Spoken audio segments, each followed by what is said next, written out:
नमस्कार, स्वागत है आपका विंध्य भारत में। मैं आपके साथ साक्षी गुप्ता। आइए बढ़ते हैं खबर। नवगठित जिले मऊगंज में जनपद सभागार में प्रथम जिला स्तरीय बैठक आयोजित की गई। बैठक में कलेक्टर मऊगंज अजय श्रीवास्तव ने कहा कि सभी अधिकारी मऊगंज जिले से संबंधित मूलभूत जानकारियों तथा निर्देशों पर कार्यवाही दर्ज करने के लिए विकास डायरी बना ले। इसमें विभाग तथा विभागीय योजनाओं से संबंधित जानकारी दर्ज करे, साथ ही मेरे द्वारा दिए गए निर्देशों तथा उनके परिपालन में की गई कार्यवाही भी दर्ज करे। इस विभागीय कुंडली को अधिकारी सदैव साथ लेकर चले। इससे विभागीय कार्यों की मॉनिटरिंग होगी तथा एक दृष्टि में पूरी जानकारी प्राप्त हो सकेगी। अगली बैठक में सभी अधिकारी विकास डायरी लेकर ही आएं। कलेक्टर ने कहा कि मऊगंज नवगठित जिला है, इसे नया दिखना चाहिए और लोगों को महसूस होना चाहिए। जिले के तीनों तहसीलों के सभी विभागीय बोर्डों तथा सड़कों पर लगाए गए संकेतकों में 2 दिवस में मऊगंज जिला लिख दे। मऊगंज जिले से संबंधित पत्राचार में सभी कार्यालय प्रमुख मऊगंज लेटर हेड का ही उपयोग करें। कलेक्ट्रेट मऊगंज के नाम से व्हाट्सएप ग्रुप में सभी अधिकारियों को जोड़ा जा रहा है। इसमें दिए गए निर्देशों का पालन सुनिश्चित करें। इसी ग्रुप में विभागीय गतिविधियों की भी जानकारी उपलब्ध कराएं। मऊगंज जिले की मूलभूत जानकारी तथा विभागीय योजनाओं की जानकारी 2 दिवस में उपलब्ध करा दे। जूम वीसी के माध्यम से भी योजनाओं के क्रियान्वयन की समीक्षा की जाएगी। सभी अधिकारी सप्ताह में 1 दिन मऊगंज जिले का भ्रमण करके विभागीय योजनाओं के क्रियान्वयन की समीक्षा कर प्रतिवेदन प्रस्तुत करें। कलेक्टर ने विभागीय योजनाओं की समीक्षा करते हुए कहा कि कार्यपालन यंत्री कलेक्ट्रेट रोड में तत्काल सुधार कराएं। नेशनल हाईवे द्वारा बनाई जा रही सड़क का निर्माण भी 2 माह में पूरा कराएं। संभागीय यंत्री विद्युत मंडल जिले के खराब ट्रांसफार्मरों को तेजी से बदलवाएं। बिजली व्यवस्था से संबंधित शिकायतें लगातार प्राप्त हो रही है।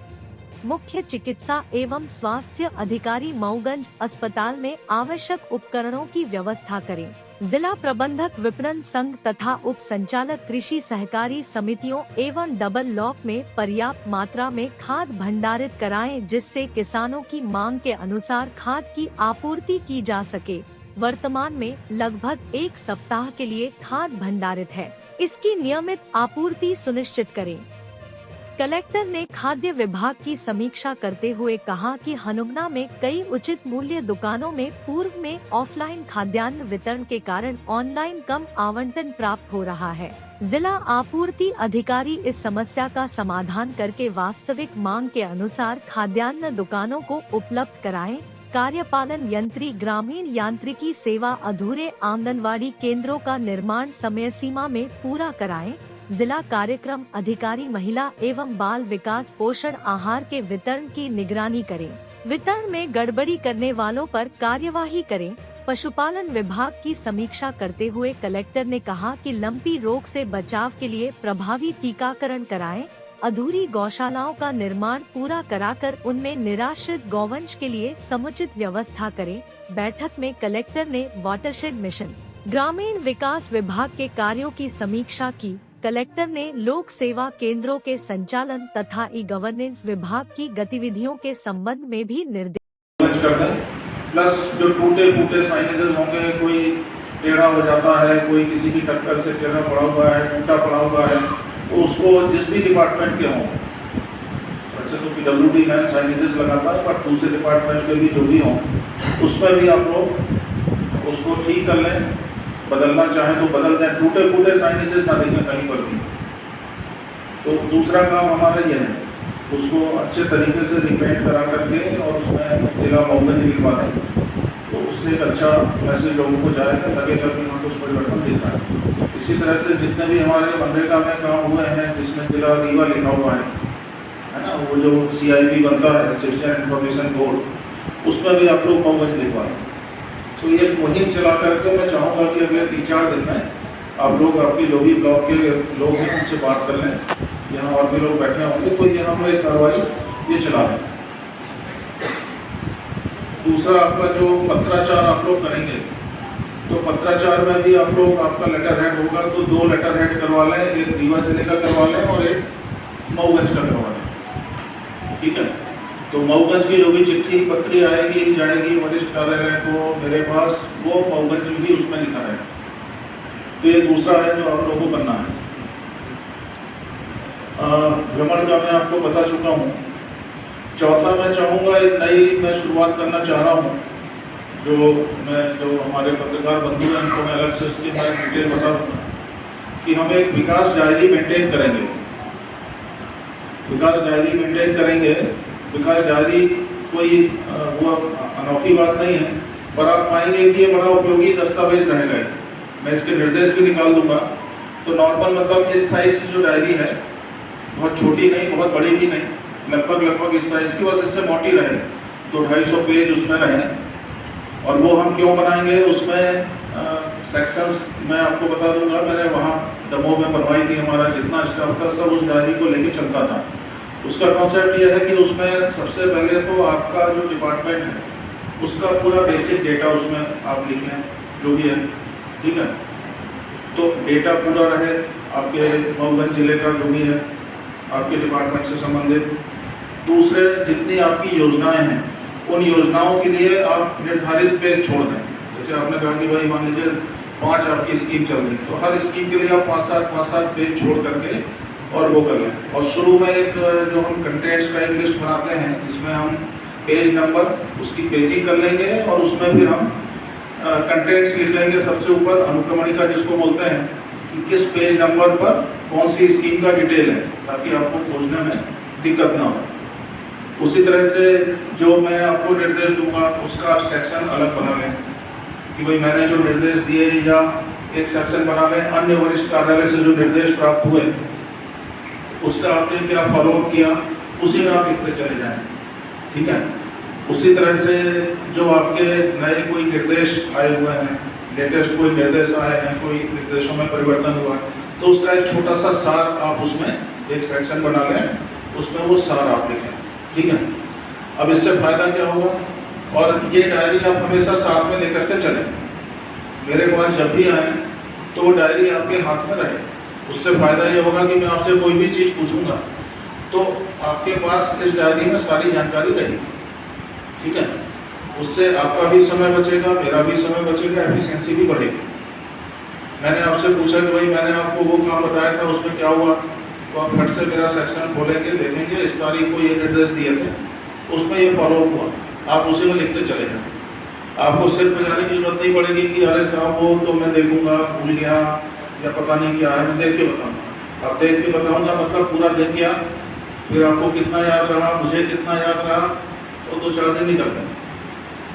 तो आपकी मतलब इस विकास डायरी में सारा डेटा रहेगा, सब कुछ रहेगा, कोई किसी को दिक्कत नहीं होगी कि साहब मैं भूल गया या आप ही स्लिप कर गए, है ना, कि भाई याद तो था, लिख तो लिया था, पर उसमें क्या हुआ, तो आप बीच बीच में उसको पलटते रहेंगे तो आपको याद रहेगा कि ये 2-3 काम मैंने बताए थे, ये पूछा था, ये प्रायोरिटीज हैं, तो आप उसमें लिख लेंगे। तो फलता ये होगा कि कोई भी जो इम्पोर्टेंट पॉइंट है, कोई भी प्रायोरिटी है गवर्नमेंट की या मेरी या कोई भी वरिष्ठ अधिकारी है, तो वो पीछे नहीं छूटेगी, है ना। तो जब भी इसको अपने साथ कैरी करें, और ये एक जो नोटबुक आप रखते हैं छोटी, वो अलग है, इसको आप केवल विकास डायरी के रूप में रखें। इसमें केवल वही पॉइंट्स नोट करने हैं। कोई आपका डेटा चेंज हुआ, जैसे योजना है, कोई भी योजना है, किसान सम्मान निधि है या स्ट्रीट वेंडर है या फॉर एग्जाम्पल कोई भी महिला बाल विकास की है, तो डेट वार उसमें जो भी अपडेट हुआ वो आप लिखते चले जाएं। आपके 3 ब्लॉक हैं, आप ब्लॉक वार भी अलग अलग कर सकते हैं। हर योजना का ब्लॉक वार क्या प्रगति है, ब्लॉक वार अपनी उसके सेक्शंस बना लें, ठीक है। इससे किसी की असहमति है कि भाई इससे कोई नुकसान है? बैठक थी सभी विभागों की, क्या दिशा निर्देश दिए गए इस संबंध में? पहली बैठक ये जिला अधिकारियों की पहली बैठक थी जो हमने मऊगंज में आयोजित की है। अभी चूंकि मऊगंज नया जिला बना है, इसलिए अभी जिलाधिकारियों का बाइफरकेशन या डिवीज़न नहीं हो पाया है और इसमें अभी वक्त लगेगा। ये एक लंबी प्रोसेस है, नए पद सेंक्शन होंगे, नया स्टाफ सेंक्शन होगा, अभी अधिकारियों की कमी भी है। तो मोस्टली मैं समझता हूँ कि वो रीवा जिले के जो अधिकारी हैं वही जिला अधिकारी का प्रभार मऊगंज का भी देखेंगे। तो कलेक्टर रीवा के साथ समन्वय करके हम लोगों ने ये व्यवस्था बनाई है कि बुधवार को एक दिन सारे अधिकारी यहाँ पर आएंगे और मैं उनकी टीएल बैठक लूँगा और जो भी हमें समन्वय के इश्यूज़ हैं या जो भी बातचीत करना है, उनको कोई समस्या है या मेरा कोई पॉइंट है तो हम लोग उसमें डिस्कस करेंगे। उसके अलावा मैंने उन लोगों को ये बोला है कि उसके अलावा कम से कम एक दिन वो भ्रमण के लिए भी रखें, तो जब भी अपनी सुविधा से भ्रमण के लिए आएँ तो मुझे भी सूचित करें कि हम इस दिन भ्रमण के लिए आ रहे हैं, संभव होगा तो हम साथ में भ्रमण करेंगे। इसके अलावा शासन की प्राथमिकताएं हमने बताई हैं कि जितनी जल्दी से जल्दी हम हमारे जो निर्माण के कार्य हैं उनको हम पूरा करें, आंगनवाड़ी हो, स्कूल हो, सड़क हो, जो भी हो, पेयजल योजना हो, तो जल्दी से जल्दी हम अगले 1 महीने में जितना कर सकते हैं उतना हम पूरा करें। इसके अलावा विकास डायरी की भी समीक्षा करने की बात है जी, विकास डायरी को लेकर एक मैंने अभिनव प्रयोग करने की चेष्टा की है। मैंने कहा है कि एक विकास डायरी हम बनाएंगे, सभी अधिकारी कर्मचारी विकास डायरी रखेंगे और उस विकास डायरी में मैं उसका एक फॉर्मेट शेयर करूंगा उनको। उसमें बेसिक वो जो भी उनके विभाग से संबंधित बेसिक डेटा है वो उसमें लिख के रखें। जो उन विभाग की योजनाएं हैं, हर योजनाओं के लिए पेज निर्धारित कर दें अलग अलग और उन पेजों में उन योजनाओं का पूरा क्या स्थिति है, अद्यतन स्थिति क्या है वो रखें और उसमें लगातार जैसे जैसे स्थिति बढ़ती जाए, प्रगति होती जाए, वो उस डायरी में अद्यतन स्थिति नोट करते जाएं।